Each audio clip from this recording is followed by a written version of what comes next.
2014년 4월 16일 전남 진도 앞 맹골수도에 침몰한 세월호가 1073일째인 오늘 새벽 물 밖으로 모습을 드러냈습니다. 오늘 밤까지는 목포신항으로 옮길 수 있는 상태까지 끌어올릴 예정인데 이후 선체에 대한 수색과 조사가 이루어지면 침몰 원인 등 실체적 진실이 규명될 것이란 기대가 높아지고 있습니다. 수면 위로 모습을 드러낸 세월호는 녹이 심하게 쓸고 곳곳에 인양업체가 뚫은 구멍까지 있는 참혹한 모습이었습니다.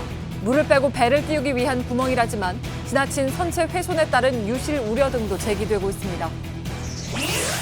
세월호의 온전한 인양을 누구보다 더 간절하게 기다리는 이들은 바로 9명의 미수습자 가족들입니다. 어젯밤 바다 위에서 뜬 눈으로 작업 현장을 지켜본 가족들은 부식된 세월호 선체가 물 위로 보이기 시작하자 끝내 눈물을 참지 못했습니다. 정부가 세월호 참사 초기부터 배 자체는 의미가 없다며 진상규명을 위한 선체 조사에 의지가 없었다는 사실이 해양수산부 문건을 통해 확인됐습니다. 당시 정부가 세월호 소유주 유병언의 탐욕을 참사의 근본 원인으로 지목해서 제대로 된 원인 조사 계획을 세우지 않았다는 지적입니다. 김영한 전 민정수석의 비망록과 안종범 전 수석의 수첩 등을 통해 청와대가 세월호 인양과 진상규명에 부정적이었던 정황이 속속 드러났습니다. 특히 2014년 말 세월호 청문회가 예정된 상황에서 박 전 대통령이 정무적인 판단이 필요하다며 예상 질문과 답변을 준비시킨 정황이 청와대 경제수석실 문건으로 확인됐습니다. 검찰 특별수사본부가 박근혜 전 대통령의 소환조사 결과와 관련한 기록들을 집중 분석하고 있습니다. 검찰은 기록과 법리 검토를 마치는 대로 이르면 내일 박 전 대통령에 대한 구속영장 청구 여부를 결정합니다. 에너지를 쓰던 자동차가 수소로 에너지를 만드는 시대로 현대자동차.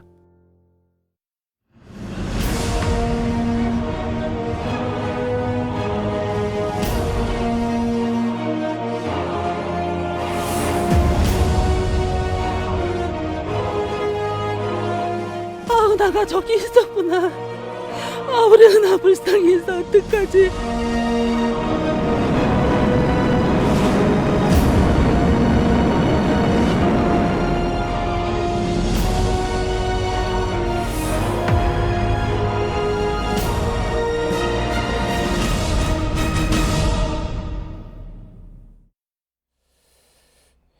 예, 시청자 여러분, JTBC 뉴스룸 오늘 축구 중계 때문에 조금 일찍 시작하게 됐습니다. 이것이 세월호의 마지막이 아니라 세월호의 시작이다. 세월호 미수습자 가족의 말씀으로 오늘 뉴스룸을 시작하겠습니다. 진도 앞 깊은 바다 밑에 있던 세월호가 오늘 새벽 3시 45분쯤 수면 위로 처음 모습을 드러냈습니다. 침몰한 지 1073일째 날입니다. 맹골수도 조류와 파도가 맹렬하다는 그 바다 밑에서 배는 찢어지고 녹슬었습니다. 인양 방식을 이리저리 바꾸는 사이에 선체 곳곳은 구멍이 뚫리고 잘려나갔습니다. 수학여행 가던 아이들이 웃으며 탔던 그 배는 이제 시커먼 흉물로 변해서 우리 앞에 나타났습니다. 이 배에는 아직도 내리지 못한 미수습자 9명이 있습니다. 미수습자 가족들은 저 아수라장 속에 내 아이가 있다면서 서럽게 울었습니다. 이 9명이 가족들 품에 돌아가려면 아직도 여러 가지 난관과 고비를 넘어야 합니다. 사초에 가까운 인양 작업이 벌어지고 있는 참사 해역으로 먼저 가보겠습니다. 이선화 기자를 연결하겠습니다. 자, 이선화 기자, 현재 인양 상황은 어떻게 진행이 되고 있습니까? 목표 지점, 그러니까 수면 위 13m까지 올리는 데는 아직 좀 더 시간이 필요한 것 같은데 세월호 선체 어디까지 올라와 있습니까? 네, 오후 5시를 기준으로 세월호 선체는 수면이 8.5m까지 올라왔습니다. 애초 인양 지점 목표였던 이 수면이 13m까지는 조금 올라오지 않았지만 사실상 거의 막바지 작업에 이른 것으로 보입니다. 예. 어제 해수부에서는 오늘 오전 11시쯤이면 목표 지점, 그러니까 수면이 13m 정도까지 다다를 것이다 이렇게 예측을 했었는데 중간에 작업이 좀 지연이 됐었죠. 네, 오늘 오전 10시쯤에 이 배를 끌어올리는 작업이 잠시 지연됐었습니다.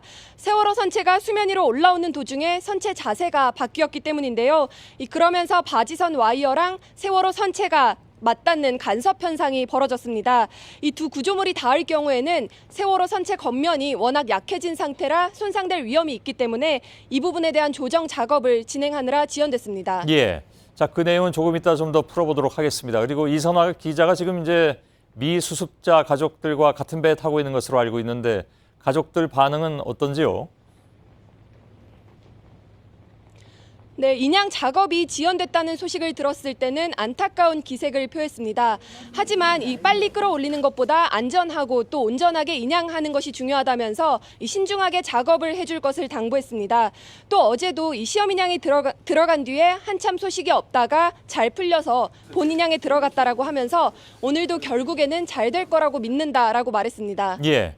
자, 목표 지점까지 그러니까 수면 위 13m 정도까지 선체를 끌어올리면 이제 그 다음에는 반잠수식 선박에 싣게 되는 그런 작업이 남아 있는데 당초 해수부가 미 수습자 가족을 이 반잠수식 선박에 태우려고 했다가 어려울 것 같다는 입장을 발표했더군요. 왜 그런 건가요? 그러니까 미 수습자 가족은 사실 가장 가까이서 선체 상황을 확인하고 싶을 텐데.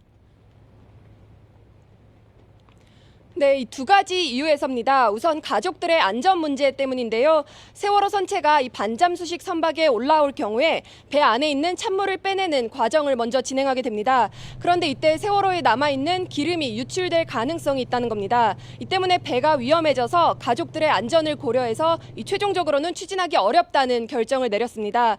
또 해수부는 이 반잠수식 선박이 아니라 다른 배를 타고 선박 가까이에 접근해서 이 선체를 참관할 수 있는 기회를 마련하겠다고 밝혔습니다. 예. 자, 인양 작업이 계속 이어지고 있는 만큼 지금 기상 상황이 좀 걱정이긴 한데 괜찮습니까? 어떻게 예상이 됩니까?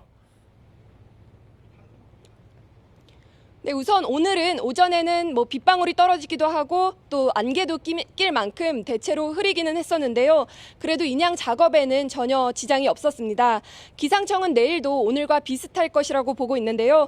물살이 약한 소조기의 마지막 날인 내일은 이 구름이 많이 끼고 한때 비가 내리기는 하겠지만 파고가 높지 않고 또 바람도 세지 않을 전망입니다. 그래서 인양 작업에 도움이 될 것으로 보입니다. 예, 이선화 기자 아까 얘기하기를 오후 5시 현재 수면이 8.5m 지점까지 올라와 있다고 얘기를 했는데 지금 7시가 넘은 상태이기 때문에 아마 그 이후에 좀 더 진행이 됐으리라고 희망을 하고 근데 아마 이제 그 해수부에서 발표하는 거를 저희들이 전해드리다 보니까 5시 상황까지밖에 못 전해드린 것 같은데요. 마저 좀 취재해서 7시 정도 상황은 어떤지 좀 더 올라와 있는지 그것도 좀 확인해서 뉴스 중에라도 저한테 알려주길 바라겠습니다. 이선화 기자가 지금 인양해역 인근에서 전해드렸습니다. 자, 오늘 수면 위로 모습을 드러낸 세월호는 수학여행 학생들을 태운 배라고는 볼 수 없는 처참한 모습으로 변해 있었습니다. 특히 인양 작업 중 뚫은 구멍이 선체 곳곳에서 드러나면서 유실 우려에 대한 논란도 커지고 있습니다. 처음 모습을 드러낸 선체의 문제점을 백종훈 기자가 보도해드리겠습니다. 본인양이 이뤄지면서 배의 오른쪽이 드러난 세월호는 녹이 심하게 슬어 검은색으로 변했습니다. 한눈에 봐도 3년 전과는 판이하게 다른 모습입니다. 곳곳에 사각형 모양의 구멍이 뚫린 걸 육안으로도 볼 수 있을 만큼 외형이 많이 손상됐습니다. 특히 이 구멍을 놓고 논란이 불거지고 있습니다. 당초 인양업체 상하이셀비즈는 세월호에 구멍 2개를 뚫어 배를 띄우는 장비를 달 계획이었습니다. 하지만 실제 인양 준비가 진행되면서 장비 설치를 위해 배에 가로 세로 25cm의 구멍 60개를 뚫었습니다. 에어백을 넣기 위해 1.5m 크기의 구멍도 13개를 냈습니다. 물을 빼기 위한 구멍 34개와 시험용 구멍 19개를 더하면 구멍은 126개로 늘었습니다. 세월호 특별조사위원회는 지난해 9월 3차 청문회에서 이렇게 많은 구멍 때문에 미수습자 시신이나 유류품이 유실될 수 있다고 지적했습니다. 권영빈 전 세월호 특조위 상임위원은 구멍이 많기 때문에 세월호가 올라오면 유실 여부를 면밀히 살펴볼 필요가 있다고 말했습니다. 이에 대해 해양수산부는 배를 띄우고 물을 빼기 위한 불가피한 조치라며 유실 방지망을 촘촘하게 설치했다고 설명했습니다. 세월호가 목포 신항에 옮겨지게 되면 유실 여부에 대한 검증 작업도 이뤄질 것으로 보입니다. JTBC 백종훈입니다. 유실 여부가 가장 역시 걱정인데 저희들은 이따가 당시에 민간 잠수사들 중에 현장 작업 반장을 했던 분을 잠깐 좀 연결을 해서 지금 올라오고 있는 세월호의 어느 부분에 미수습자가 있을 가능성이 가장 큰지 이런 내용들을 좀 중심으로 인터뷰를 좀 진행할 예정입니다. 자, 앞서 말씀드린 것처럼 세월호 본 인양의 1차 작업은 지금도 진행 중인데 당초에는 오전 11시에는 1차 작업을 끝낼 계획이었죠. 그런데 중간에 한 차례 멈춰서면서 지켜보는 사람들의 마음을 내려앉게 만들었습니다. 어제 밤부터 오늘까지 긴박했던 인양 작업을 유한울 기자가 정리해드리겠습니다. 어제 저녁 8시 50분 세월호의 본격적인 인양이 시작됐습니다. 오후 3시 반 바다 밑 세월호를 처음으로 1m 들어올리는데 성공한 뒤 약 5시간의 검토 끝에 내려진 결정이었습니다. 일단 작업이 시작되자 일사천리였습니다. 차프심이 나오듯 아주 조금씩 줄을 당겼지만 시간당 3m의 속도로 꾸준히 해수면을 향해 올라왔습니다. 약 7시간 뒤 균형 장치인 스테빌라이저로 추정되는 구조물이 보이기 시작했습니다. 다시 1시간, 드디어 세월호 본체가 참사 1073일 만에 수면 위로 모습을 드러냈습니다. 이대로라면 오전 11시쯤 세월호를 수면 위 13m까지 끌어올리는 1차 작업이 마무리될 것 같았습니다. 하지만 오전 10시 선체는 물박 2m까지 올라온 상태에서 멈춰섰습니다. 세월호를 안전지대까지 끌고 갈 제킹 바지선의 도르래 장치가 세월호와 접촉을 일으키는 간섭 현상 때문입니다. 선체 자세를 계속 모니터링하면서 세월호 선체 하중을 다시 한번 재계산하는 그런 반복 작업을 신중하게. 이 작업과 함께 다시 움직이기 시작한 세월호는 오후 5시 현재 수면이 8.5m까지 올라온 상황. 이제 4.5m 남았습니다. JTBC 유한울입니다. 세월호 인양 소식을 누구보다도 애타게 그리고 간절히 기다린 이들은 바로 9명의 미수습자 가족들입니다. 그러나 무사히 선체가 올라온다는 안도감은 곧이어 드러난 처참한 모습을 보면서 다시 한번 절규로 바뀔 수밖에 없었습니다. 가족들은 억장이 무너지는 마음으로 미수습자들이 돌아와 주길 간절히 바랐습니다. 이지은 기자가 전합니다. 인양이 시작되고 세월호 선체가 점점 모습을 드러내자 꾹 참았던 눈물이 결국 터져나왔습니다. 우리 은하가 저렇게 지저분한 데 있었구나. 우리 은하 불쌍해서 어떡하지. 우리 은하 추워서 어떡하지라는 생각으로 억장이 무너졌습니다. 하지만 선체가 목포 신항으로 온전히 인양되기까진 한시도 마음을 놓을 수 없는 상황입니다. 이것이 마지막이 아니고 이제 세월호의 시작이라고 생각합니다. 하루가 늦을 수 있어도 저희는 온전하고 안전한 방법으로 올라오길 바랍니다. 앞서 가족들은 조금이라도 가까운 곳에서 인양 작업을 보기 위해 바다로 나갔습니다. 사고 해역으로부터 1.8km 부근. 아이들을 삼킨 바다를 마주하자 억장이 다시 무너져 내렸습니다. 하지만 마음을 다시금 잡고 3년 전 헤어진 가족들이 선체와 함께 올라와 주길 간절히 빌고 또 빌었습니다. 애로사항을 다 극복했으니까 잘 올라오고 있어요. 곧 올라올 것 같으니까 내 동생 권재근, 동생의 아들 내 조카 권혁규 조금만 기다려라. 찾아줄게. 1073일을 기다려온 미수습자 가족들의 영원이 이뤄지길 국민 모두가 기원하고 있습니다. JTBC 이지은입니다. 자, 지금부터는 어떤 부분들이 관건이 될지 하나하나 좀 짚어드리겠습니다. 해양수산부는 인양과 이동 작업이 순조롭게 이루어진다면 다음 달 4일 또는 5일쯤 세월호가 거치 장소인 목포 신항에 도착할 수 있다고 밝혔습니다. 그러나 길이만 140m가 넘는 대형 선박을 인양해서 80km 이상 떨어진 항구로 옮기는 것은 세계적으로도 전례가 없어서 결코 쉽지 않을 것으로 보입니다. 당장 세월호를 반잠수식 선박으로 옮겨 싣는 작업, 이게 빠르면 내일 이루어지는데 이것이 인양 성공을 가늠할 최대 관건입니다. 이태경 기자입니다. 세월호가 선체 거치 장소인 목포 신항으로 가는 데에는 열흘이 넘는 시간이 걸립니다.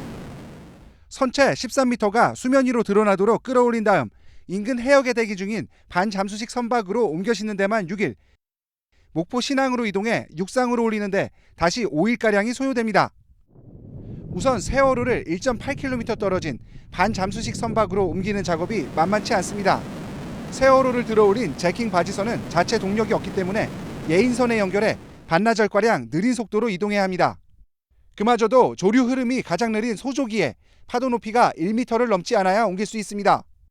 이동에 성공하면 반잠수식 선박 위에 한치의 오차도 없이 정확히 올려놓아야 합니다. 특히 선체 중 무거운 선미로 무게중심이 쏠리지 않도록 균형을 잡으며 싣는 게 중요합니다. 이 작업이 끝나면 시속 4에서 5노트로 하루 정도 항해해 목포 신항에 도착하게 됩니다. 이후 대형 구조물 이동 장비인 모듈 트랜스포터를 이용해 육상으로 옮긴 뒤 본격적인 선체 정리 작업에 들어갑니다. 선체 정리 기간은 총 6개월로 해수부는 이 기간 동안 미수습자 수색이나 유류품 수습을 포함한 선체 조사를 집중적으로 펼칠 계획입니다. JTBC 이태경입니다. 자, 이런 난관을 넘어서 세월호가 목포 신항에 도착하면 이제 핵심은 미수습자들을 찾는 것이죠. 그리고 철저한 조사를 통해서 정확한 침몰 원인을 밝혀내는 겁니다. 현재로서는 미수습자 9명을 온전하게 찾는 일이 최우선인 만큼 향후 관련 작업도 신중하게 진행될 것으로 보입니다. 송우영 기자입니다. 3년 동안 바닷물 속에 잠겨있던 세월호 안은 각종 물품과 배의 파편들, 유입된 뻘 등이 뒤섞인 혼잡한 상태로 추정됩니다. 표면은 조개 등이 붙지 못하도록 도료 처리가 돼 있어 생각보다 깨끗했지만 선실 내부는 그렇지 않을 가능성이 큽니다. 안전을 위해 세척과 방역 작업을 한 뒤 조심스럽게 수색을 시작해야 하는 상황입니다. 당초 해수부는 미수습자들이 있을 가능성이 높은 객실 부분을 분리해 똑바로 세운 뒤에 조사하는 방법을 검토해 왔습니다. 하지만 선체를 변형시키면 정확한 침몰 원인을 규명하기 어려워진다는 유가족 등의 의견도 있어 해수부 등 관련 당국의 고민도 깊어지고 있습니다. 한편 그저께 특별법이 통과된 세월호 선체조사위원회는 이번 달 안으로 8명의 위원이 구성돼 침몰 원인 규명에 나설 것으로 보입니다. 또 목포 신항에는 해수부와 전라남도 등 10개 기관이 참여하는 세월호 현장수습본부가 만들어집니다. 현장수습본부는 선체조사위와 함께 미수습자 9명에 대한 장례 절차를 논의하고 304명의 유류품을 찾아 유가족들에게 돌려주는 작업 등을 진행합니다. JTBC 송우영입니다. 미수습자 수색 작업과 관련한 가장 큰 쟁점은 세월호 선체를 잘라낼지의 여부입니다. 해수부는 절단이 필요하다는 입장이지만 참사 원인 규명의 증거물인 선체가 훼손될 수 있다는 우려도 나오고 있습니다. 정부가 목포 신항으로 선체를 옮긴 뒤에 어떤 결정을 내릴지 관심거리입니다. 윤영탁 기자입니다. 다음 달 5일쯤 세월호가 목포 신항에 도착하면 미수습자를 찾기 위한 본격적인 선체 수색 작업을 시작합니다. 해양수산부는 지난해 8월 누워있는 선체에서 객실 구역만 떼어낸 뒤 세워서 수색을 하겠다고 밝혔습니다. 배가 뒤쪽부터 가라앉아 객실 부분이 찌그러졌기 때문에 절단해야 작업을 빠르게 할 수 있다는 겁니다. 이 미수습자들이 어디에 위치하고 있는가를 되게 짐작을 하고 또 판단을 하고 있어요. 그리고 구조적으로 이렇게 눌려가지고 하지 못했던 그 부분들에 대해서 많이 이제 파악이 되어 있어서 이에 대해 선체는 사고 원인 규명에 중요한 마지막 증거물인 만큼 절단 작업은 증거 인멸 행위라는 지적도 나왔습니다. 절단 과정에서 선체의 주요 시설과 부속물 등이 훼손될 우려가 있다는 겁니다. 미수습자들이 어디에 있는지 위치를 모르는 상황에서 여객데크만은 잘라서 바로 세운다는 건데요. 진상규명과는 매우 거리가 멀어지고요. 논란이 일자 해수부는 선체를 인양한 뒤 상태를 보고 결정하겠다며 애매한 태도를 보였습니다. 정부가 미수습자 수색 작업을 어떤 방식으로 진행할지 주목됩니다. JTBC 윤영탁입니다.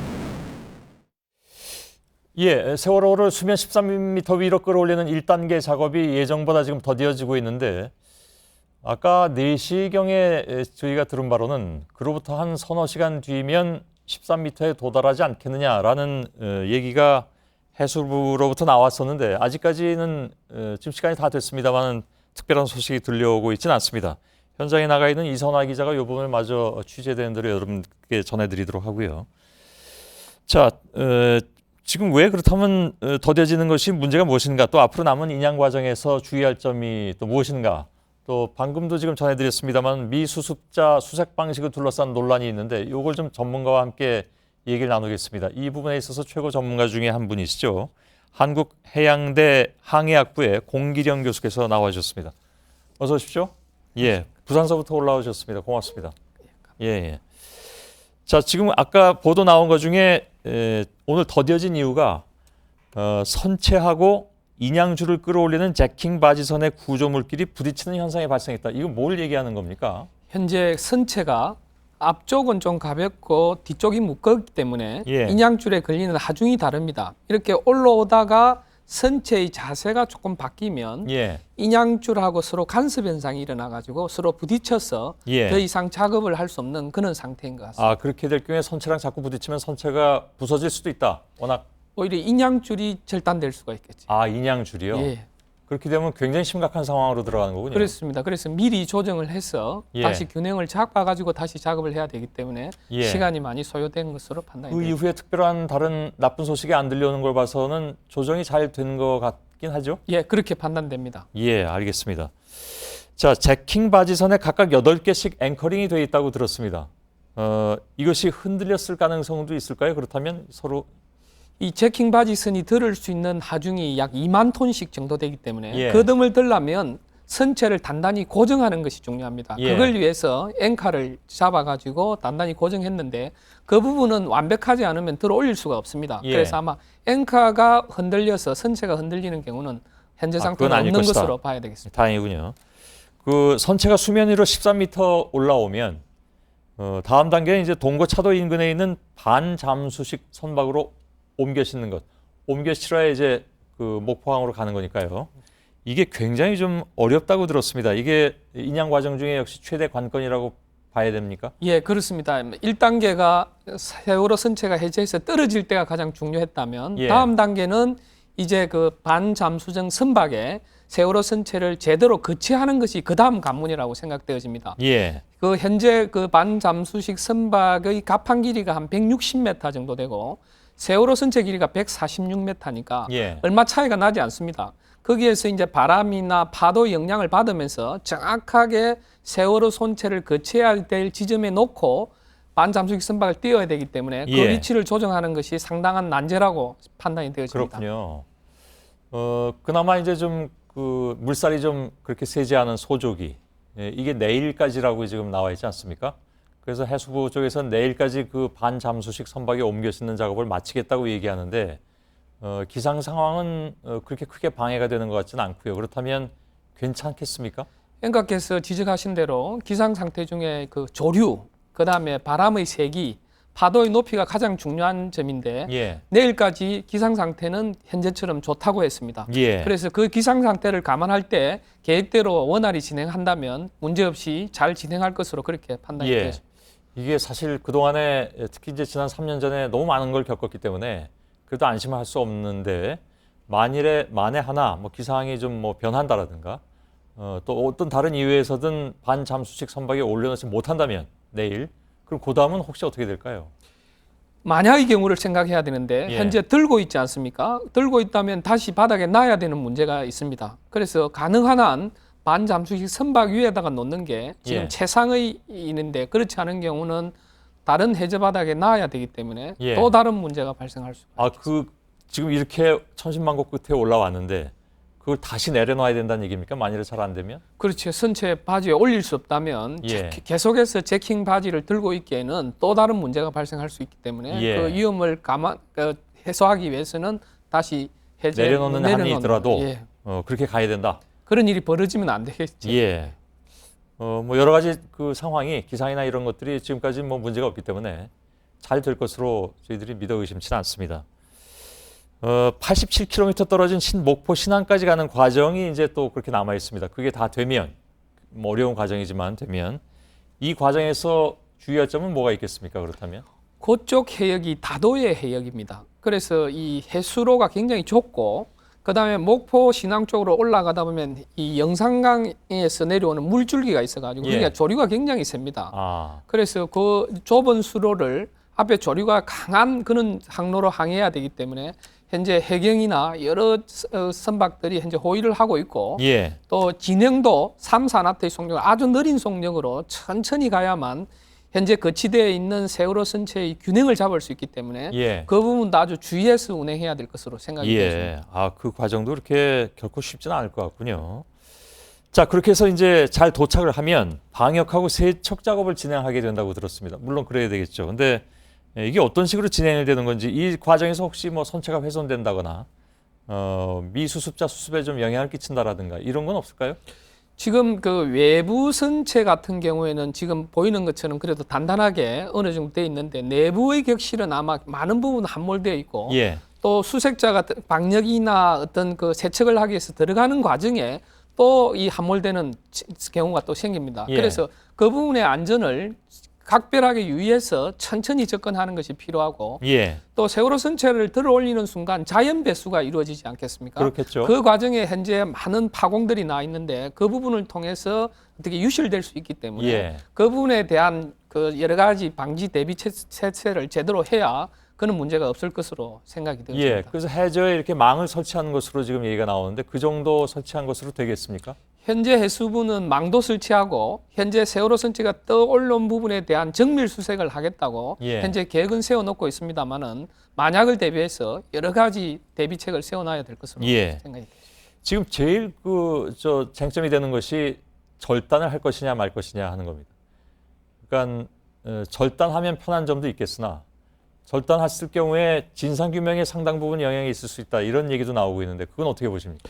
잘 알고 계시겠습니다만 세월호의 사고는 외부적 요인과 내부적 요인으로 구분할 수 있고 예. 외부적 요인은 주로 다른 물체와의 충돌의 문제입니다. 그 부분은 외판을 보면 우리가 육안으로 쉽게 구분할 수 있는데 예. 내부적 요인이라고 할 수 있는 조타기 고장으로 있는 조타 실수, 그다음에 과적이나 평행수 부족으로 인한 복원력 상실, 예. 그리고 그 하물에 대한 고박 부족으로 인해 가지고 하물의 이동, 이런 부분들은 현재 하물이나 하물의 그 상태가 그 갑판 위에 올라 있어야 제대로 이 사고 원인 조사가 가능합니다. 예. 근데 상부 구조물을 잘라버리는 순간 그 갑판에 실려 있는 하물이 앞으로 쏟아져 버립니다. 예. 그러면 더 이상 그 갑판에 실린 하물의 양을 하중을 할 수가 없고 또 하물의 배치를 알아야 제대로 복원성을 계산할 수 있는데 예. 어떤 하물이 어디에 배치되어 있는지 그 자르는 순간 쏟아져 버리기 때문에 없지 예. 않겠습니까?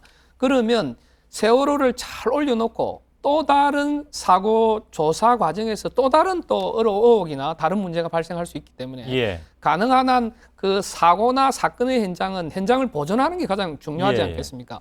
그런 점에서 그렇게 하면 안 될 것 같고 또 원래 이 인양이라고 하는 것은 상하이 살베지가 처음 인양 계획을 세울 때는 세월호 선체를 바로 세워서 올리겠다는 거였습니다. 예. 그런데 현재 그 인양하는 과정에서 여러 가지 어려움 때문에 옆으로 인양 누워있죠. 방법을 바꾸면서 눕혀 놓지 않습니까? 예. 제가 보기에는 애당초의 목표는 아니었습니다. 예. 그래서 이 선체를 세우는 방법은 현재 그 반잠수식 바지선 위에서 부력을 받으면서 세우는 방법이 가장 좋은데 예. 상하이 살베지 입장에서는 빨리 마무리하고 돌아가고 싶으니까 예. 안 하겠다는 것 같고, 그럼 이제 육상에 거치해두고 상하이 살베지가 돌아가고 나면 예. 다시 바로 세우는 문제는 또 우리 대한민국의 일이 되는 겁니다. 예. 그래서 그 부분도 해양수산부가 인양 그 계약을 할 때 어떤 조건으로 계약했는지를 제대로 살펴보고 예. 가능한 상하이 살베지가 제대로 바로 세워놓고 하도록 하는 것이 좋을 것 같습니다. 알겠습니다.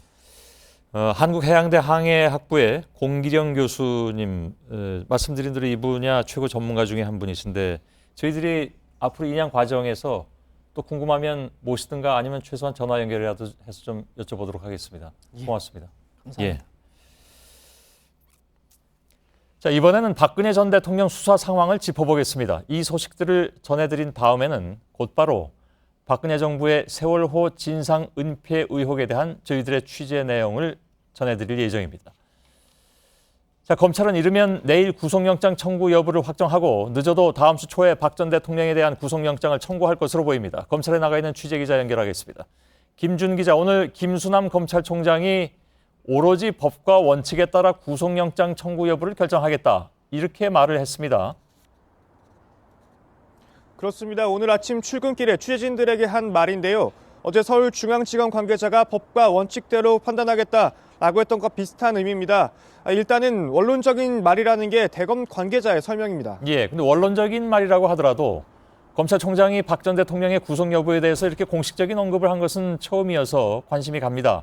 검찰 내부에서는 어떻게 보고 있습니까? 네, 김 총장은 출퇴근길에서 많은 말을 하는 편은 아니었지만 중요한 사안을 앞두고서는 취재진들의 질문에 답변을 해오는 편이었습니다. 특히 검찰 내부에서는 김 총장이 오로지라고 강조한 점에 좀 주목을 하고 있는데요. 오로지 법과 원칙에 따라서 구속영장 청구를 할 수밖에 없을 것이다. 이런 분석이 나오고 있고요.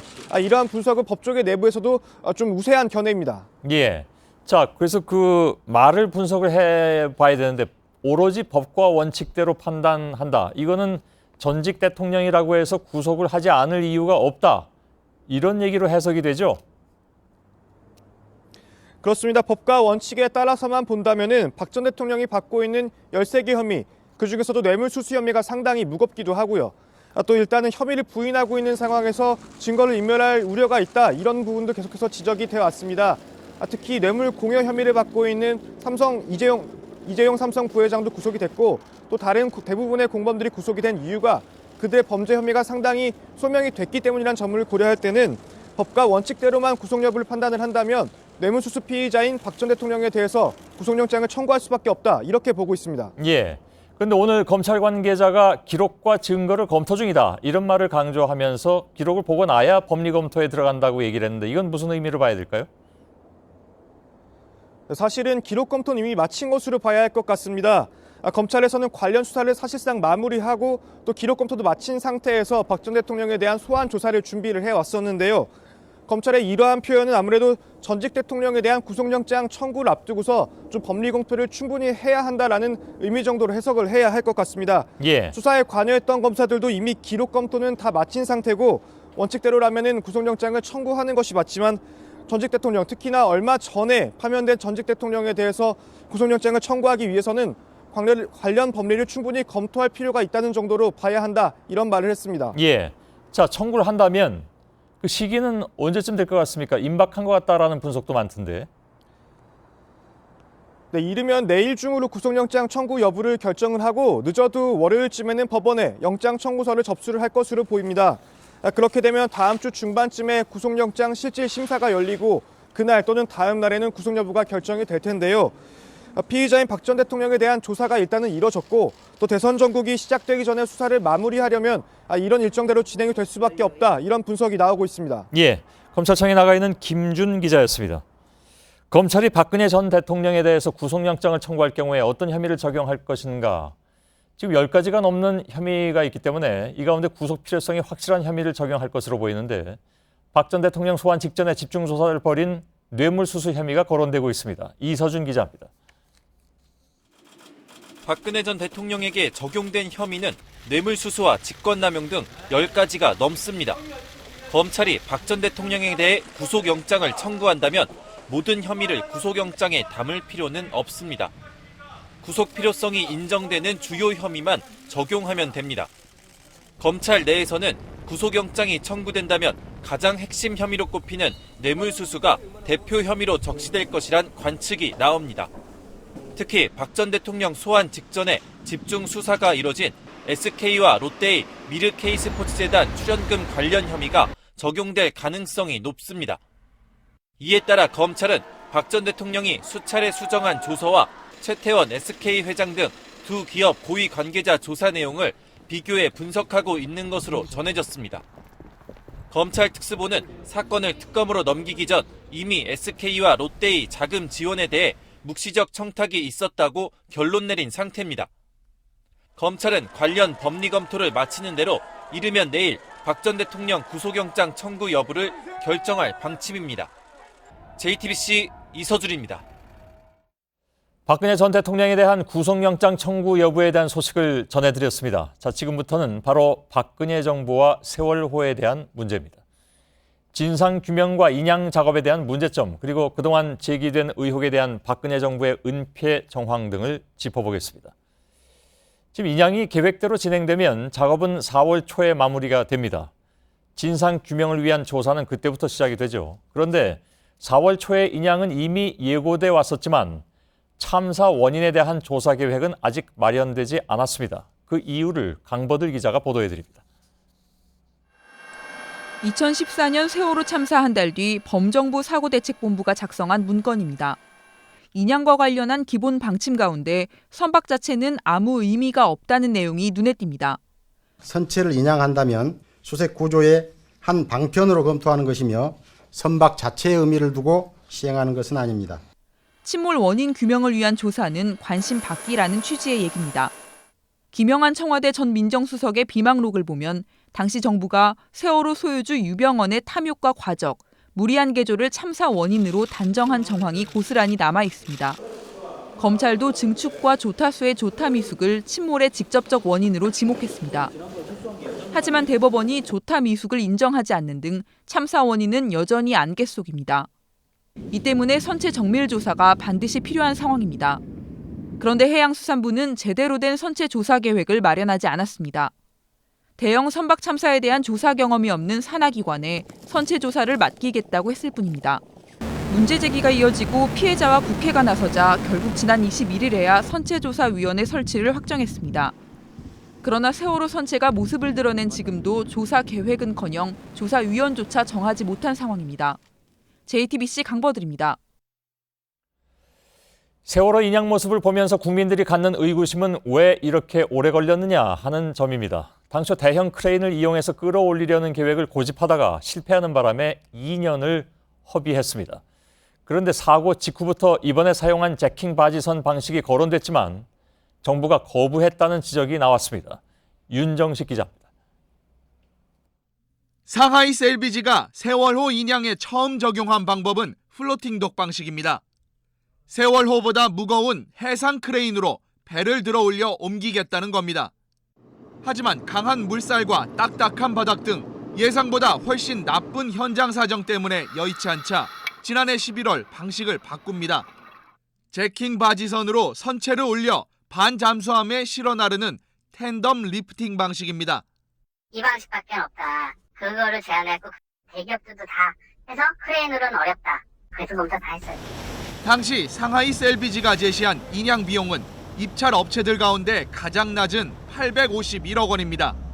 성공 가능성과 시간보다 비용을 먼저 고려한 사실상 최저가 입찰 아니었냐는 논란이 나오는 대목입니다.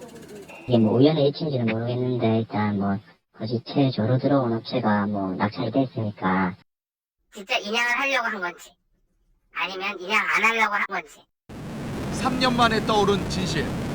하지만 침몰 원인부터 인양까지 여전히 세월호를 둘러싼 논란은 계속되고 있습니다. JTBC 윤정식입니다. 세월호 진상규명이 더딘 배경에 박근혜 전 대통령이 있었다는 정황이 담긴 정부의 문건을 저희 취재진이 확인했습니다. 박 전 대통령이 세월호 청문회와 관련해서 정무적인 판단이 필요하니까 이에 맞춰 준비하라고 지시했다는 겁니다. 박 전 대통령은 참사 당일 대통령으로서 할 일을 다했다는 주장을 펴고 있는데요. 정말 임무를 다했다면 청문회에서 굳이 왜 정무적인 대응이 필요한 것인가? 심수미 기자가 보도해드립니다. 2014년 11월 7일 세월호 특별법이 국회 본회의를 통과했습니다. 특별조사위원회가 정식으로 활동에 들어간 이듬해 3월까지 인적 구성이나 청문회 일정 등에 대한 논의가 뜨거웠습니다. JTBC 취재진은 당시 박근혜 전 대통령이 청와대 해양수산비서관실에 지시한 내용을 확인해봤습니다. 박 전 대통령은 세월호 청문회와 관련해 정무적인 판단이 필요하다면서 증인, 참고인의 성향 분석, 예상 질문 답변을 면밀히 준비하라는 지시를 했다고 적혀 있습니다. 철저한 진상규명을 당부하기보다는 청문회에서 정부가 곤란을 겪을 것만 염려했다고 보이는 대목입니다. 청와대가 세월호 진상규명에 부정적이었던 정황은 김영한 전 민정수석의 업무 일지에서도 드러납니다. 2014년 10월 27일 일지엔 김기춘 당시 비서실장의 발언이라는 표시와 함께 시신 인양은 안 된다, 정부 책임론이 커져서 부담이 된다는 취지로 내용이 적혀 있습니다. 청와대가 세월호 진상규명에 비협조적이고 부정적이던 인식이 또다시 드러나고 있습니다. JTBC 심수희입니다. 세월호 참사 원인을 밝히는 작업은 3년 전이나 지금이나 이렇게 더디게 진행 중인데 참사 초기에 구조 과정부터 정부의 신뢰는 땅에 떨어졌고 그 이후에 수습과 인양 과정 내내 유가족과 국민의 불신이 이어졌습니다. 세월호 인양이 완료된 뒤에 반드시 풀어야 할 의혹들을 취재 기자와 잠깐 좀 짚어보겠습니다. 김태형 기자가 나와 있습니다. 자, 과정이라는 얘기는 많이 나왔고 이미 밝혀진 내용들도 많이 있습니다. 네. 근데 왜 그렇다면 많이 그렇게 과적할 수밖에 없었느냐, 이게 문제잖아요. 그렇습니다. 바로 그 대목에서 세월호 특조위 조사 결과에 주목할 수 있습니다. 예. 세월호 화물에 제주 해군기지로 운반되는 철근 400여 톤이 실려 있었다는 건데요. 그동안 세월호가 무리하게 출항하게 된 이 배후에 국정원이 있었던 것 아니냐, 이러한 의혹이 끊임없이 제기되고 있던 상황이었습니다. 예. 이 때문에 군사기지로 운반하려 했다는 이 철근의 실체, 그러니까 철근의 출처가 어디인지 그리고 철근의 용도가 무엇인지 이 부분이 반드시 밝혀져야 할 핵심 의혹 가운데 하나입니다. 예. 그리고 검찰과 특조위가 결과를 다르게 내놓은 이 철근의 무게도 규명될 것으로 보입니다. 예. 그래서 이 배는 국정원이 관리하던 배였다라는 얘기까지 나왔었고. 그렇습니다. 네. 또 참사가 일어난 직후에 국정원으로 보고를 했다, 이런 얘기까지 나오지 않았었습니까? 그렇습니다. 네. 또 다른 의혹이 역시 이제 검찰 수사의 결과에 포함된 내용인데 조타 미숙 문제입니다. 그렇습니다. 예. 이 세월호 특조위는 조타기 자체가 제대로 작동하지 않았고 또 선체 상태를 파악할 수 있는 계기판 등의 결함이 있었다, 이렇게 결론을 내렸습니다. 예. 대법원도 조타 미숙을 단정할 수는 없다면서 기계적 결함의 가능성을 완전히 배제하기는 어렵다, 이렇게 판단을 내린 바가 있습니다. 예. 이런 부분 역시 선체 인양을 통해서 규명될 것으로 보입니다. 예. 근데 아까 이제 공기령 교수도 얘기를 했지만 절단을 해버릴 경우에 과연 이런 것들을 밝혀낼 수 있겠느냐 하는 의구심, 이건 여전히 살아 있어서 굉장히 논란이 될 것 같습니다. 네. 마지막으로 외부 충돌설, 이건 아주 지속적으로 제기된 바가 있는데 이런 부분에 대해서도 일단 확인이 가능하겠군요. 그렇습니다. 이 자로란 네티즌이 잠수함 충돌설을 제기해서 이목을 끌은 바 있었는데요. 예. 실제로 외부 충격이 있었다면은 선체 외관에서 확실히 드러날 겁니다. 사실 반잠수식 선박에 이 선체를 들어 올리면 이 의혹은 바로 해소될 수 있는 부분인데 예. 지금까지 말씀드린 의혹 중에 가장 빨리 확인될 수 있는 겁니다. 물론 육안으로는 한계가 있기 때문에 보다 정밀한 조사가 뒷받침돼야 할 것으로 보입니다. 예. 예를 들어서 어디 충돌한 부분이 있다 하더라도 그것이 그러면 외부 물체와의 충돌이냐, 아니면 가라앉는 과정에서 생긴 것이냐, 이것도 정밀하게 조사를 해봐야 되겠죠. 예. 지금까지 얘기한 의혹의 상당수는 사실 세월호 특조위가 밝혀낸 내용들입니다. 네. 그런데 이 부분에 대해서 명확하게 결론이 나오지 않은 이유, 그건 역시 인양이 늦어졌기 때문에 그렇게 봐야 되겠죠? 그렇습니다. 사실 인양은 특조위 활동이 종료되기 전에 완료가 됐었어야 하는데요. 예. 그래야 선체를 확인하면서 진상 파악도 가능했었던 겁니다. 이제서야 이제 선체 인양이 한창 진행되는 이 과정에서도 아직도 선체 조사위가 구성 중에 있는 상황입니다. 예. 그래서 이제 더욱더 왜 인양이 늦어졌는가에 대한 의구심이 증폭될 수밖에 없는 그런 상황이기도 합니다. 물론 의구심 차원이긴 합니다만은.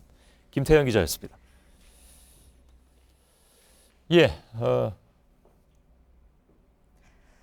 네, 앞서 인양이 이뤄지는 인근 해역에서 현장 소식 전해드렸죠. 이번엔 희생자 유가족들이 머물고 있는 동거차도로 가보겠습니다. 신진 기자, 그쪽에서도 참사 해역이 보입니까? 네, 제가 있는 이곳은 세월호 참사 해역에서 2km 정도 떨어진 전남 진도군의 동거차도입니다.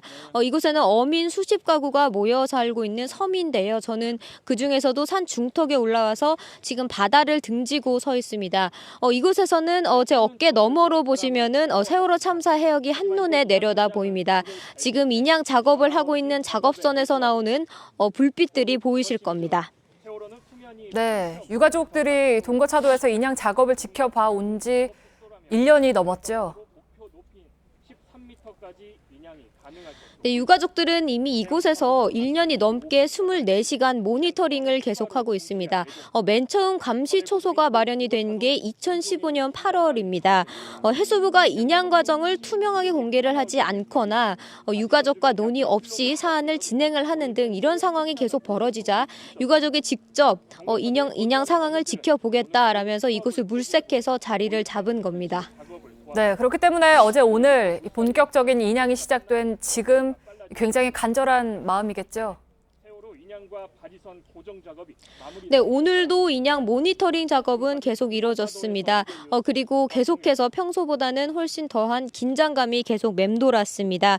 가족들은 망원 렌즈로 사고 해역을 살펴보기도 했고요. 또 직접 마련한 낚싯배를 타고 사고 해역으로 가서 현장을 시찰을 하기도 했습니다. 가족들은 배가 이미 많이 훼손이 됐지만 추가적인 손상이 없이 올라오기를 바란다고 얘기를 했습니다. 또 미수습자 수습 등 인양 이후의 계획에 대해서도 해수부가 공개를 해야 한다고 촉구를 했습니다. 네, 그리고 세월호가 오늘 목표 한 13m까지 올라온다면 그 다음 작업은 어떻게 진행이 됩니까?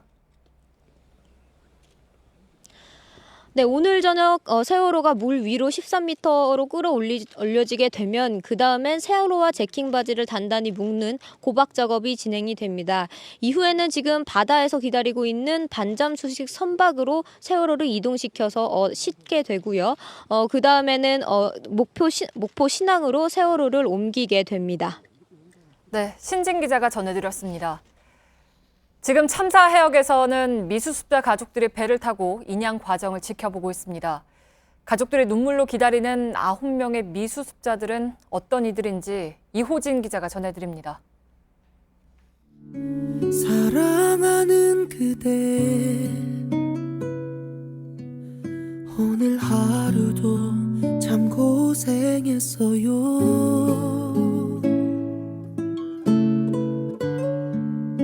많이 힘든 그대 힘이 든 그대 안아주고 싶어요. 지금쯤 그대는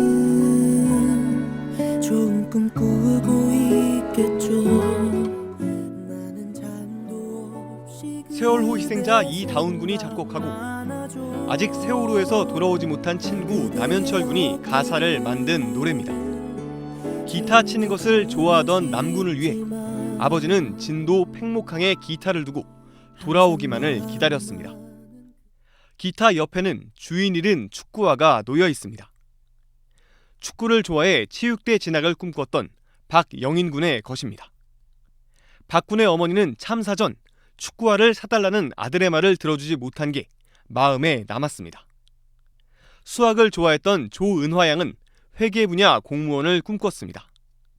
참사 당시 수학여행 비용이 32만 원이나 된다고 엄마에게 미안해하던 착한 딸이었습니다. 또 몸이 아픈 엄마 걱정이 많았던 허다윤 양. 학생들의 탈출을 돕다가 정작 자신은 빠져나오지 못한 고창석 교사. 자신의 구명조끼를 학생에게 벗어주고 아이들을 구하러 들어간 양승진 교사도 모두 아직 돌아오지 못했습니다. 6살 혁규와 아빠 권재근 씨는 새 출발을 하기 위해 제주도로 이사를 가던 중 참사를 당했습니다. 또 다른 미수습자 이영숙 씨는 제주도로 이사할 아들의 짐을 싣고 가던 길이어서 안타까움을 더했습니다. 누군가의 소중한 가족이자 친구였던 이들이 이제 3년 만에 가족의 품으로 돌아갈 수 있기를 시민들 모두가 기원하고 있습니다. JTBC 이호진입니다. 네, 저희 취재진은 지난 겨울부터 팽목항에서 지내는 미수습자 가족들을 만나왔습니다. 이분들이 칼바람 부는 팽목항 컨테이너 임시거처에서 버틴 이유는 하나였습니다. 바닷속에서 나오지 못한 가족을 만나기 위해서입니다. 이가혁 기자입니다. 지난 겨울 진도 팽목항에는 어김없이 거센 바람이 불었습니다. 지금 한번 바다 색깔 보세요. 진흙이잖아요. 진흙. 이 바람이 엄마를 눈물 짓게 합니다. 단원고 2학년 다윤이 엄마는 이 리본을 벽 한 켠에 고이 붙여놨습니다. 그때도 바람이 엄청나게 세게 불었었는데 노란 리본이 땅에 이렇게 떨어져 있더라고요. 그래갖고 이걸 한번 이렇게 들어봤죠. 들어보고 딱 봤더니 다윤아 보고 싶다 이 문구가. 근데 어떻게 이 문 앞에 다윤이 끼 타고 와갖고 있냐고. 다윤아 보고 싶다 이 문구가 딱 이렇게 리본이 와 있더라고요. 찾아야죠. 엄마 찾아왔네. 또 다른 미수습자 단원고 2학년 조은화양 엄마 이금희 씨. 이 12제곱미터 남짓 컨테이너에서 3번의 겨울을 버텼습니다. 시간이 흐르면서 약봉지는 늘어갔지만 학생증 속 은화 얼굴을 보며 마음을 다잡습니다. 학교 가서 전원구조다 그러고 제가 갖고 간 건 손찌갑 요만한 거 하나랑 핸드폰이었어요. 집을 들려서 은하 옷을 갖고 갈까? 그러다가 아니야. 가가고서 뭐 젖었으면은 갖다 그냥 사입히고 오지 뭐. 금방 들고 오고. 근데 그렇게 안산에서 진도로 내려온 지 어느덧 1000일이 훌쩍 지났습니다. 저는요, 나 집에 가고 싶거든요. 내 집 다는 컨테이너에 이러고 있는 것도 싫고요. 그리고 우리 은하도 엄마한테 오고 싶을 거거든요. 그래도 힘이 되는 건 잊지 않는 그 마음입니다. 미수습자 가족을 잊지 않고 음식을 보내주고 직접 찾아와 식사 준비를 돕는 자원봉사자들이 있습니다. 뜻을 같이 하시는 분들이 이제 같이 십실반을 모아서 이제 같이 사옵니다. 또 이거는 오늘은 어떤 김치입니다. 그래도 잊혀질까? 서울, 광주 등 대도시로 나가 촛불 시민들 앞에서 아직 바닷속에 가족이 있다고 외치다 보니 봄이 왔습니다. 그리고 3월, 그토록 외쳤던 세월호 인양이 현실로 다가왔습니다. 밤새 작업을 지켜본 다윤 아빠 허응환 씨도 애써 목소리를 가다듬어 봅니다. 오늘 아침 드디어 세월호 선체가 수면으로 올랐습니다. 저는 이것이 마지막이 아니고 이제 세월호의 시작이라고 생각합니다. JTBC 이가혁입니다. 세월호 참사 당시 학생들의 대피를 돕다가 숨진 교사들에 대해 순직 군경으로 봐야 한다는 법원 판결이 나왔습니다. 국가보훈처는 최혜정 교사 등 4명에 대해서 2014년 7월 순직 공무원으로 인정했지만 군경과 달리 유족 보상금이 나오지 않았습니다.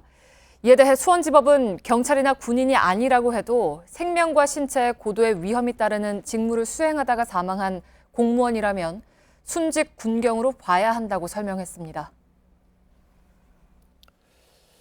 가만히 있으라. 가장 슬픈 말이 돼버렸죠. 3년 전에 저희 JTBC는 단원과 아이들의 휴대폰을 복원해서 당시 가라앉던 세월호에서 벌어졌던 상황을 있는 그대로 전해드린 바가 있습니다. 저희들이 이름 붙이기로는 바다로부터 온 편지들이었습니다. 영문도 모른 채 기울어져가는 세월호에서 아이들은 희망의 끈을 놓지 않으면서 친구와 가족들에게 끊임없이 메시지를 보냈습니다. 그러나 3년이 지난 지금까지 우리는 당시 아이들처럼 세월호가 왜 기울어졌는지, 아이들은 왜 가만히 있어야 했는지 그 이유를 제대로 알아내지 못했습니다. 이제 수면 위로 떠오른 세월호 선체를 통해서 1073일 전 아이들이 겪었던 상황을 다시 마주하게 됐습니다. 그리고 그동안 아이들에게 보내지 못했던 그 바다로부터 온 편지에 답장을 해줄 수 있다는 희망도 생겼습니다. 자, 먼저 3년 전에 아이들이 보냈던 편지 김지아 기자가 다시 좀 전해드리겠습니다. 2014년 4월 16일 오전 8시 50분. 세월호가 기울자 고 김시연 양은 핸드폰을 켰습니다.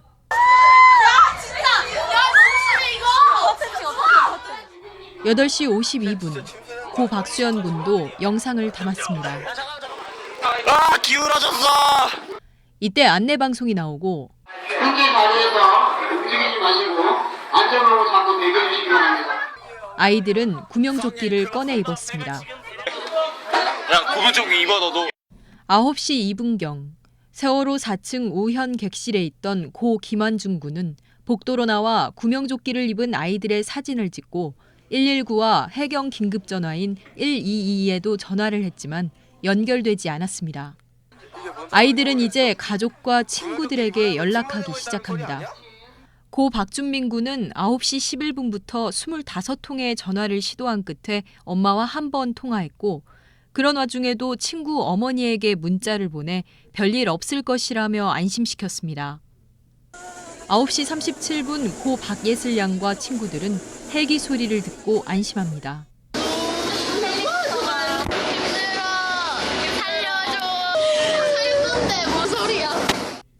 9시 38분 구명조끼를 입은 고 신승희 양도 아빠에게 걱정하지 말라며 구조될 것이라는 문자를 남겼습니다. 이미 선장이 탈출한 줄 몰랐던 아이들은 객실 침대와 바닥에 간신히 기대 10시가 넘을 때까지 구조를 기다렸고 어떤 아이들은 마지막 편지를 남기기 시작했습니다. 고 김영은 양이 부모님에게 메시지를 남기기 시작한 건 10시 3분. 너무 정말 미안해. 그리고 사랑해 정말. 고 박수영 군이 아버지에게 마지막 전화를 건 시각은 10시 14분입니다. 박군의 통화는 연결되지 못했습니다. 세월호에서 보내진 마지막 메시지의 발신 시각은 10시 17분. 구조에 대한 희망의 끈을 놓지 못했던 마지막 말은 지금 더 기울어였습니다. 우리 반 아이들 잘 있겠지요? 선상에 있는 애들이 무척이나 걱정됩니다. 진심입니다. 부디 한 명도 빠짐없이 안전하게 갔다 올 수 있도록. JTBC 김지아입니다. 예, 당시 저희들은 8개의 바다로부터 온 편지를 전해드렸습니다. 정지 화면으로 보내드렸었는데 오늘 고심 끝에 동영상 그대로 여러분들께 그 일부나마 전해드렸습니다. 그리고 당시 저희들은 마지막 인사가 담긴 편지 이후에 더 이상은 전해드리질 않았었습니다. 자, 보신 것처럼 아이들의 편지에서는 긴박했던 세월호 침몰 상황이 고스란히 담겨 있습니다. 그러나 현장에 출동했던 해경은 아이들 구조보다 청와대 보고를 위해서 사진과 영상을 찍는 데 급급했던 것으로 재판 과정에서 드러났습니다. 그런데 탄핵 심판에서 청와대 관계자와 박근혜 전 대통령 대리인단은 이날 오후까지도 그 심각성을 몰랐다고 주장했었죠. 세월호 선체 조사에서 그 진실이 드러날 수 있을지 주목되고 있습니다. 박진규 기자입니다. 지금 뭡니까? 990 소리 뭡니까? 뭐가 어떤 데서 나가는 거야 진짜. 진짜 신모래요? 단원고 학생들은 가라앉는 세월호 안에서 수많은 질문을 던졌습니다. 하지만 선내에선 가만히 있으라는 안내 방송만 울려 퍼졌습니다. 현재 계시는 위치에서 움직이지 마시고 주변에 잡을 수 있는 공이나 해경 구조정 및 어선 작업 중 10분 후 도착 예정입니다. 10분 동안 여기서 버티랍니다. 정작 세월호 밖 출동한 해경 구조선은 허송세월만 보냈습니다. 배가 완전히 뒤집혔던 순간에도 해경은 뒤집힌 세월호의 사진을 찍는 데 몰두했습니다. 청와대 참모진이 대통령 보고에 필요하다며 영상 자료를 요구했기 때문입니다. 그거 좀 쫙가지고 좀 보고 좀 하라고 하니까요, 그거 좀. 예, 알겠습니다. 그건데 지금. 하지만 탄핵 심판에서 박근혜 전 대통령 대리인단이 제출한 답변서에선 오후 3시가 돼서야 심각성을 알았다고 주장했습니다. 침몰하는 순간까지 세월호의 상황을 전하며 남긴 마지막 편지들. 네, 지금 배 상황입니다. 지금 전기가 통제됐고요. 끊겼고요. 네, 전기가 끊겼고요. 3년 동안 보내지 못했던 어른들의 답장. 이제부터 보내야 할 겁니다. JTBC 박진규입니다. 예, 앞서 보여드린 바다에서 온 영상 편지 속 아이들이 가족들의 품으로 돌아갈 수 있었던 것은 그들을 한 명 한 명 가슴에 품고 물 밖으로 데리고 나온 민간 잠수사들이 있었기에 가능했습니다. 그런 민간 잠수사분들이 3년 만에 수면 위로 올라온 세월호를 바라보는 심정은 각별할 수밖에 없을 것 같습니다. 오늘 그중에 한 분을 연결할 텐데 특히 이분과는 이제 수면 위로 올라온 세월호에서 아직도 수습되지 못한 9명 미수습자들을 과연 어느 부분에서 찾을 가능성이 가장 높은 것인지 이런 부분들도 좀 얘기를 나눠보도록 하겠습니다. 당시 구조 작업에서 민간 잠수사들의 맏형격으로 현장 작업 반장 역할을 한 공우영 잠수사를 연결하겠습니다. 공 잠수사는 많은 이들이 아시는 것처럼 감독을 잘못해서 동료를 사망에 이르게 했다는 이유로 검찰로부터 고발을 당한 분이기도 합니다. 지난 1월 말에 대법으로부터 결국 무죄 판결을 받기까지 특히 마음고생이 많았습니다. 만나보겠습니다. 공우영 잠수사님, 지금 나와 계시죠? 시간 내주셔서 감사드리고 2014년 7월 초까지 석 달 동안 동료들과 함께 시신 인양 작업을 하고 팽목항을 떠난 것으로 알고 있습니다. 오늘 3년 만에 드디어 이제 모습을 드러낸 세월을 보신 심정이 어떠신지부터 좀 여쭤봐야 될 것 같네요. 예, 만감이 교차합니다. 제 머릿속에서 상상만으로다 이렇게 실종자 수색 작업을 하면서 그렇게 한 명 한 명 구조를 하면서 이렇게 작업을 했는데 막상 3년 만에 세월호를 이렇게 보니까 좀 만감이 교차합니다. 예, 당연히 그러시겠죠. 당시 민간 잠수사들과 해군이 서로 나눠서 세월호 내부를 수색을 한 것으로 알고 있습니다. 그러니까 민간 잠수사들이 집중 수색한 곳이 어느 부분이었고 또 희생자들의 시신이 가장 많이 발견되는 것이 어디였습니까? 예, 저희들이 선수 쪽에 이제 실종자 수색을 작업을 했고요. 예. 그 해군 군에서는 이제 중앙과 선미 쪽, 그리고 제주도 쪽에 민간 잠수사들이 와가지고 선미 쪽을 수색을 했습니다. 예, 예. 그 저희들이 작업한 데는 이제 실종자가 많이 나온 데는 3층에 그 다인실을 하고 일반 그 격실에 그 우연 쪽에서 좀 많이 나오고요. 예. 또 자연 쪽에 선박이 침몰하면서 찌그러진 쪽에서도 이렇게 한 군데 모여 있던 사람들이 이렇게 좀 많이 나온 걸로 알고 있습니다. 예, 예. 물론 이제 그 당시에 여러 가지 여건 때문에 제대로 다 수색하지는 못하신 걸로 알고 있는데 오늘 그 해수부 윤학배 차관이 한 얘기가 굉장히 좀 눈에 띕니다. 미 수습자 가운데 특히 단원고 학생 허다윤 양, 조은화 양의 어머님이신 이금희 씨는 어제 저하고 인터뷰도 하셨습니다마는 이 두 학생이 선미 객실 쪽에 있을 것으로 추정을 했습니다. 어떤 근거로 그렇게 얘기했는지 잘은 모르겠습니다만은 공 잠수사님께서 생각하시기에도 이 선미 쪽에 미 수습자들이 남아 있을 가능성이 가장 크다고 보십니까? 예, 그쪽에 선미 쪽에는 이게 선박이 침몰하면서 많이 우그러들어서 그 잠수사들이 구석구석 조사를 잘 못해서 아마 그렇게 판단을 하지 않았나 싶은 생각이 듭니다. 예, 그렇다면 지금 그 해수부 차관의 얘기가 맞을 가능성도 굉장히 크고 물론 이제 그 두 학생뿐만이 아니라 다른 7명의 미 수습자들도 배 안에 어디 있으리라고 저희들은 믿고 있는데 공우영 잠수사와 동료들이 주로 수색한 곳이 선수 쪽이라고 하셔서 지금 선미 쪽 상황을 잘은 모르시겠습니다만은 아까 말씀하신 그 내용이 맞길 바라겠습니다. 그리고 그중에서도 현실적인 어려움으로 수색 작업을 제대로 하지 못해서 아쉬움을 남긴 곳이라면 또 어디가 있을까요? 예, 저희들이 끝까지 이렇게 수색을 했는데 좌연 쪽에 침몰하면서 이제 그 선박이 많이 우그러들어서 구석구석을 제대로 못한 데가 좀 있습니다. 그쪽에는. 예. 그래서 아마 그쪽에는 좀 이 선박이 올라와서 세밀히 조사를 하면 있지 않을까 싶은 생각이 좀 듭니다. 예, 예. 물론 이제는 배가 다 올라오면 잠수사분들은 필요는 없으실 수도 있겠으나 그래도 수색 과정을 그때 같이 하셨기 때문에 배가 올라온 상태에서 세척을 다 하고 수색을 하는데 도움을 주실 수도 있을까요? 글쎄, 그쪽에서 요청이 오면 저희들이 기꺼이 가서 도움을 줄 수는 있죠. 예, 알겠습니다. 그럼에도 불구하고 제가 아까 잠깐 말씀하셨습니다만 검찰로부터 고발을 당하셨고 재판까지 받으셨습니다. 지금은 물론 무죄 판결을 다 받으셨고 마음고생이 굉장히 심하셨을 것 같습니다. 몸고생은 물론이고요. 억울한 심정은 조금 풀리셨습니까? 무죄 판결을 받으시면서? 풀렸다기보다 제가 복이 여기까지인 것 같습니다.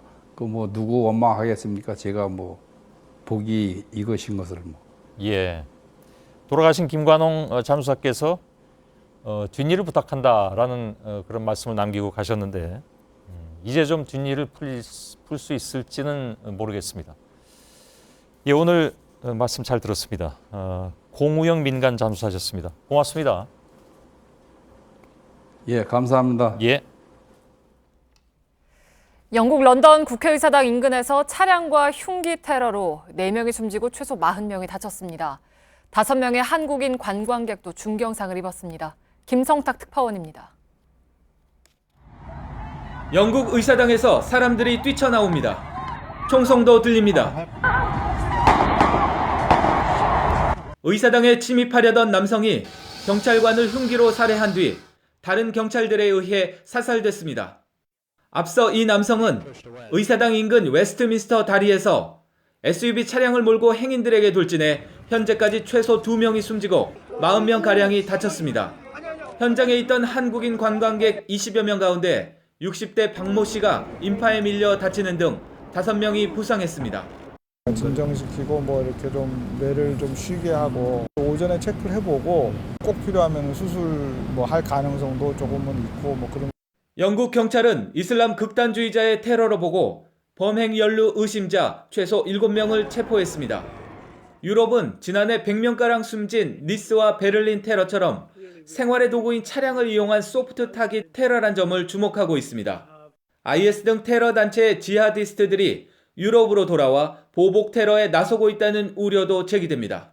브뤼셀 테러 1년이 되는 날 영국 정치의 심장부가 공격에 노출돼 유럽에서 테러 우려가 높아지고 있습니다.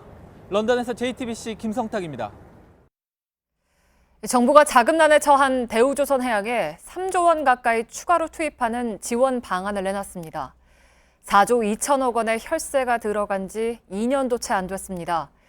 무원칙한 구조조정이 오히려 우리 경제에 위험을 키운다는 지적입니다. 박영우 기자입니다. 정부가 대우조선해양에 구제 방안을 내놨습니다. 시중은행과 회사채 투자자들이 손실을 분담하는 조건으로 총 2조 9천억 원의 신규 자금을 넣겠다는 겁니다.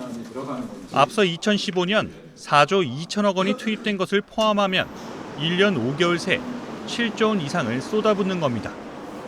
추가 지원은 없다고 강조하던 정부가 말을 바꾼 건 대우조선해양에 자금이 동나면서 당장 다음 달부터 빚을 갚기 어려워지면서입니다. 내년까지 부족한 자금은 최대 5조 1천억 원에 달합니다. 정부의 당초 전망과는 달리 업황이 나아지지 않으면서입니다. 지난해 115억 달러일 것이라던 대우조선 수주액은 15억 4천 달러에 그쳤습니다. 대우조선의 내재적 위험 요인을 보다 보수적으로 판단하여 대응하지 못했던 점 대단히 죄송스럽게 생각합니다. 정부는 대우조선해양이 도산할 경우 5만 명이 일자리를 잃고 손실은 60조 원에 육박할 것이라며 지원이 불가피하다고 밝혔습니다. 하지만 정부가 장밋빛 전망과 주먹구구식 지원을 되풀이하면서 대우조선해양을 밑빠진 도구로 만들고 위험이 커지는 걸 자초했다는 비판이 나옵니다. JTBC 박영우입니다. 민주당 대선 후보 경선이 현장 투표 결과로 추정되는 자료의 유출로 시작부터 논란에 휩싸였습니다. 당 선관위가 사태 수습에 나섰지만 각 캠프는 격앙된 분위기입니다. 유선희 기자입니다. 민주당 현장 투표 개표 결과로 추정되는 자료가 소셜미디어 등을 통해 퍼져나가자 민주당 선관위는 강력히 대응하겠다고 밝혔습니다. 선거 방해 등 범죄 혐의가 드러난다면 가차없이 형사 사법 조치, 형사 고발할 수 있다는 점도 아울러 말씀드리겠습니다.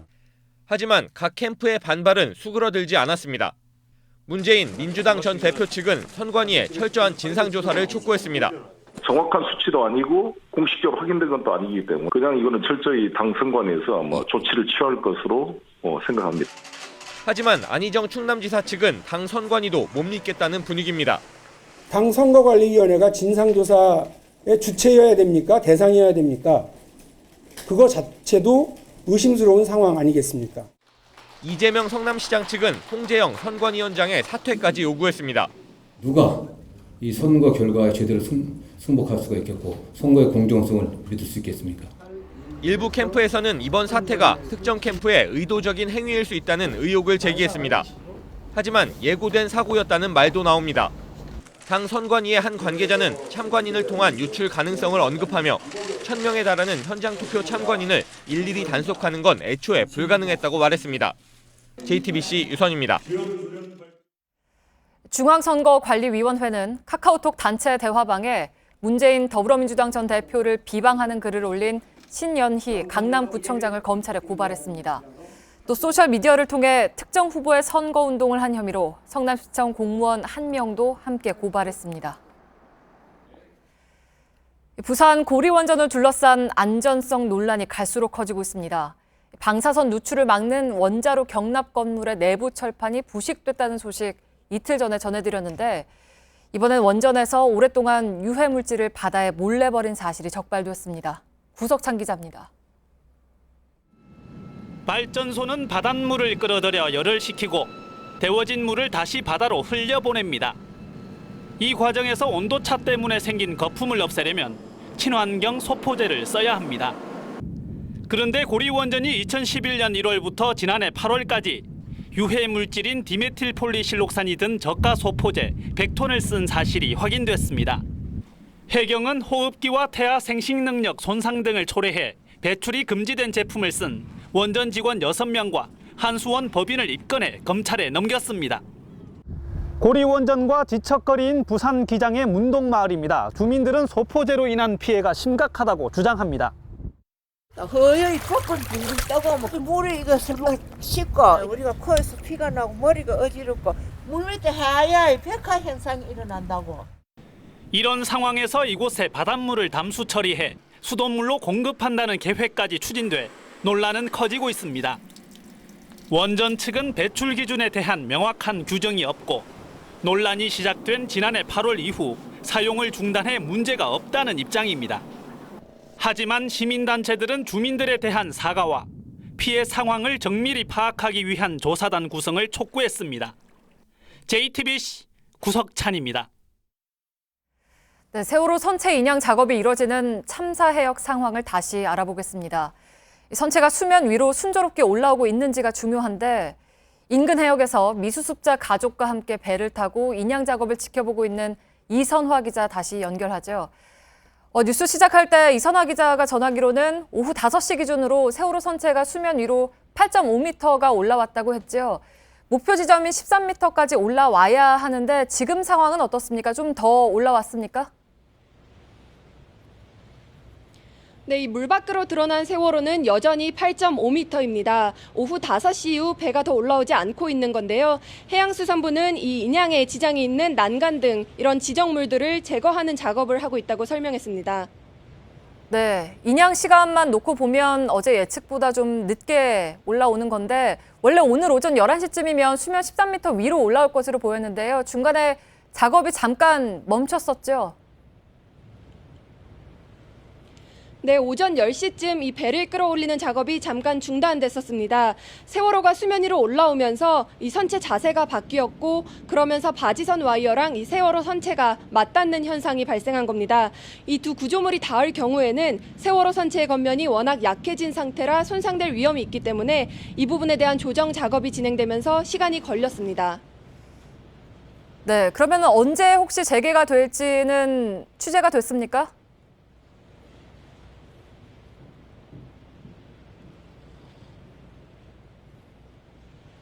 네, 이선화 기자. 네. 네, 혹시 언제 다시 재개가 될지는 취재가 된 게 있습니까? 네, 아직까지 해양수산부에서 공식적으로 언제 재기하겠다고 이야기하지는 않았습니다. 저희가 또 상황이 나오면 업데이트해서 바로 말씀드리도록 하겠습니다. 네, 그러면 이제 세월호 선체가 13m 위로 올려지게 된다면 그 다음에 이제 작업이 되는 상황은 어떤 작업들이 이루어지게 됩니까? 네, 이 오늘 오전에는 세월호와 제킹 바지선을 묶는 작업이 있었는데요. 해수부는 이 과정을 1차 고박이라고 설명했고 또 13m 위로 올라오면 2차 고박을 해야 한다고 설명했습니다. 배 세척이 한 몸처럼 움직여야지 이 물살이 거센 맹골 수도를 헤쳐나갈 수 있을 것으로 보입니다. 네, 오늘 종일 이 과정을 지켜본 미수습자 가족들 마음이 좀 타들어갔을 것 같은데요. 세월호 선체가 올라오기 시작한 다음에는 어땠습니까? 네, 세월호 선체가 수면 위로 올라오자 미수습자 가족들은 참았던 눈물을 터뜨렸습니다. 인양 전에는 하루라도 빨리 올라오기를 바랬는데 막상 올라오는 모습을 보니 너무나도 참담해서 시간이 걸리더라도 온전하게 인양되기를 바란다고도 당부했습니다. 또 녹슬고 부서진 선체의 옆면을 보면서 한 미수습자 가족은 우리 아이가 저런 곳에 있다는 게 너무나도 믿기지 않고 비통하다라고 이야기를 하면서 얼른 아이를 찾아서 집으로 돌아가고 싶다고 이야기했습니다. 네, 앞서 잠깐 전해드린 것처럼 안전상의 이유로 가족들이 반잠수식 선박에 타서 세월호 선체를 참관을 하는 건 어렵게 됐죠. 그러면 앞으로 가족들은 계속 배에서 상황을 지켜보는 겁니까? 네, 이 미수습자 가족들은 인양 작업을 보기 위해서 배를 타고 이곳으로 오기 전까지는 진도 팽목항에 있는 임시 컨테이너에서 생활을 했었는데요. 가족들은 일단 인양과 고박 작업까지는 이곳에서 지켜보겠다는 입장입니다. 이후에는 이 세월호가 이송되는 목포 신항으로 인근으로 거처를 옮길 예정입니다. 네, 이선화 기자가 전해드렸습니다. 우리 축구대표팀이 잠시 후 8시 20분부터 월드컵 최종 예선 중국과의 원정 경기를 치릅니다. 우리 대표팀은 중국을 상대로 역대 전적 18승 12무 1패의 압도적인 우위에 있지만 중국 축구 팬들의 일방적 응원과 홈터세가 부담입니다. 우리나라는 현재 A조 2위에 올라있지만 3위 우즈베키스탄과 승점 1점 차에 불과해서 오늘 경기는 월드컵 본선 진출의 분수령이 될 것으로 보입니다. 네, 세월호 인양 작업이 진행 중인 진도 해역의 날씨는 내일도 대체로 맑겠고 파도와 바람도 인양에 무리가 없는 수준으로 예상됩니다. 중서부 지역을 중심으로 미세먼지 농도는 나쁨 수준을 보이겠습니다. 예, 저희들은 내일도 최선을 다하겠습니다. 여러분 고맙습니다. 사랑하는 그대 오늘 하루도 참 고생했어요.